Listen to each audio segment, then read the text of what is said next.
இந்த டிப்ஸை மட்டும் ஃபாலோ பண்ணீங்கன்னா போதும், எந்த பிரியாணி இருந்தாலும் சூப்பரா வரும்.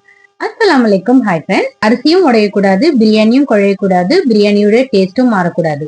நான் 4 கிளாஸ் அரிசி எடுத்திருக்கேன். அரிசி விரலால தான் அலசி கழுவணும், கையால பிசைஞ்சு கழுவக்கூடாது. அரிசியும் உடைஞ்சிரும், பிரியாணியும் குழஞ்சிரும்.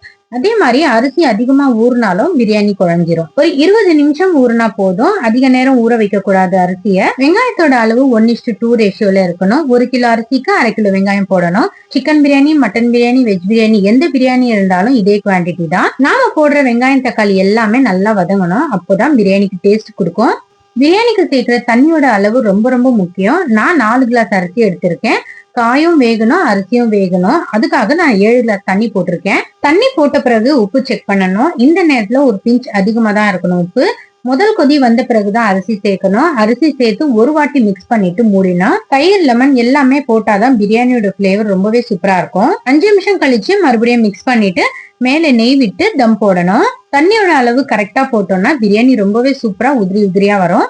இந்த டிப்ஸ் எல்லாமே ஃபாலோ பண்ணிட்டு பிரியாணி செய்யுங்க, உங்களுக்கும் பிரியாணி சூப்பரா வரும். நான் வெஜ் பிரியாணி கூட நான் முட்டையை வேக வச்சு மேல் பக்கமா கட் பண்ணிட்டு மசாலா போட்டு ஃப்ரை பண்ணிட்டேன். அப்பதான் அந்த மசாலா எல்லாமே உள்ள போகும். தம் வச்சு 5 நிமிஷம் கழிச்சு எடுத்து பார்த்தா ரொம்பவே சூப்பரா உதிரி உதிரியா சூப்பரா வந்திருக்கு.